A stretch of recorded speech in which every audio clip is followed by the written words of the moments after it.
బాధపడకన్నయ్య. ఏం లేదమ్మా. సరే నువ్వు వెళ్ళి తినేసి పడుకో.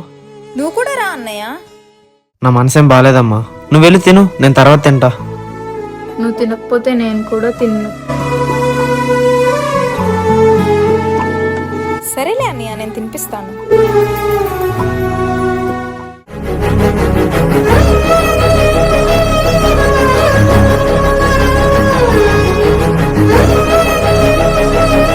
అమ్మా నాన్న ఉంటే మనకి కష్టాలు ఉండేవి కాదుగా అన్నయ్య.